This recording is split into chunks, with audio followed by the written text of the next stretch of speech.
ನಮಸ್ಕಾರ. ನನ್ನ ಹೆಸರು ಶಿವಶಾಣ್ ಅಂತೇಳಿ 24x7 ಕರ್ನಾಟಕ ಡಾಕ್ಟರಿಂದ ಮಾತಾಡ್ತೀವಿ ಸರ್. ನಮಸ್ಕಾರ. ನಮಸ್ಕಾರ ಸರ್, ನಿಮ್ಮ ಹೆಸರು ಸರ್? ನಮ್ಮ ಹೆಸರು ಶಾಣಪುರ ಸರ್, ಯಾವ ಪಂಚಾಯತಿಯಾಗ ನೀವು ಮೆಂಬರ್ ಆಗಿರಿ ಸರ್? ಸಣ್ಣ ಗ್ರಾಮ ಪಂಚಾಯತಿ. ಗ್ರಾಮ ಪಂಚಾಯತ್ನಾಗ ಮೆಂಬರ್ ಆಗಿರಿ ಸರ್. ಸರ್, ಗೆದ್ದಂಥ ಓಟ್ ಎಷ್ಟು ಬಿದ್ದು ಸರ್ ನಿಮಗೆ? 800. ಸರ್, ನಿಮ್ಮ ಅಪೋಸಿಟ್ಗಿಂತ ಲೀಡಿಂಗ್ ಓಟ್ ಏನಿತ್ತು sir? 200 vote sir. 620 sir. Sir, ಈಗ 3 ವರ್ಷ ಅವಧಿ ಕಳೆದಿರ ಸರ್ ನೀವು ಗೆದ್ದೀಗ. ಸರ್, ನಿಮ್ಮ ಗ್ರಾಮಕ್ಕೆ ಏನೇನು ಕೆಲಸ ಕಾರ್ಯಗಳು ಮಾಡಿರಿ ಸರ್? ಸಾಲಿ ಕಂಪೌಂಡ್ ವಾಲ್ ಮಾಡಿರಿ, ಸಾಲಿ ಕಂಪೌಂಡ್ ಸರ್, ಸಿಸಿ ರೋಡ್ ಮಾಡಿವಿ, ಹಾಂ, ನೀರಿನ ವ್ಯವಸ್ಥೆ ಎಲ್ಲ ಬೋರ್ವೆಲ್ ಹಾಕ್ಸಿರಿ, ಎಲ್ಲ ಜನಗಳಿಗೆ ಸೌಲಭ್ಯ ಅಂತ ಮಾಡಿರಿ ಸರ್. ಸರ್, ಇನ್ನೂ 2 ವರ್ಷ ಅವಧಿ ಇದೆ ಸರ್. ನೀವು ಇನ್ನೂ 2 ವರ್ಷ ಅವಧಿಯಲ್ಲಿ ನಿಮ್ಮ ಗ್ರಾಮಕ್ಕೆ ಇನ್ನೂ ಏನೇನು ಕೆಲಸ ಕಾರ್ಯಗಳು ಮಾಡ್ಬೇಕು ಅಂದ್ಕೊಂಡ್ರಿ ಸರ್?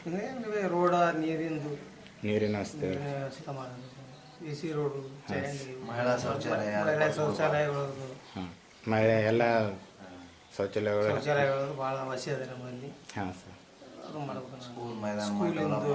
ಸ್ಕೂಲ್ ಸ್ಕೂಲಿಂದ ಸ್ವಂತ ಜಾಗ ತೊಗೊಂಡಿವ್ರಿ ಇಲ್ಲಿ. ಹಾಂ, ಸ್ಕೂಲ್ ಸಲಿಂದ ಸರ್, ಸ್ಕೂಲಿಂದ ಹುಡುಗರ ಸಲಿಂದ ಊರನವ್ರು ಎಲ್ಲಷ್ಟು ಮಂದಿ ಕಾಲ್ತು ಜಾಗ ತೊಗೊಂಡು ಸ್ವಂತ. ಹಾಂ ಸರ್. ಅದಕ್ಕೆಲ್ಲ ಸವಲತ್ತು ತೊಗೊಳೋದು, ಜನರಿಂದ ರೊಕ್ಕ ಜಮಾ ಮಾಡ್ಕೊಂಡಿವಿ ಊರಾಗ. ಹಾಂ ಸರ್. ಜಮಾ ಮಾಡ್ಕೊಂಡು ಸ್ಕೂಲ ಮಾಡ್ಲಿಕ್ಕೆ ಸ್ವಂತ ಊರನ್ನವ್ರದ್ದು ಇದು ಮಾಡಿದ್ವಿ ಸರ್. ನಿಮ್ಮ ಪಂಚಾಯತಲ್ಲಿ ಇನ್ನೂ ಮೆಂಬರ್ ಅಧ್ಯಕ್ಷರು ಎಲ್ಲ ಇದ್ದಾರೆ ಸರ್. ಅವ್ರು ಕೂಡ ಹೆಂಗೆ ಸಂಪರ್ಕ ಇದೆ ಸರ್ ನಮಗೆ? ಅವ್ರು ಕೂಡ ಎಲ್ಲರೂ ಕೂಡ ಹೊಂದಾಣಿಕೆಯಿಂದ ನಡ್ಕೊಂಡು ಸರಿ. ನಿಮ್ಗೆ ರಾಜಕೀಯ ಬರೋಕೆ ಗುರುಗಳು ಅಥವಾ ಸ್ಫೂರ್ತಿ ಅಂತ ಯಾರಾದರೂ? ನಮ್ಮ ಗುರುಗಳು ಕೇದಾರ್ಲಿಂಗ. ಹಿಂಗೆ ನಿಮ್ಮ ಕೆಲಸ ಕಾರ್ಯಗಳು ಮುಂದುವರಿ ಅಂತ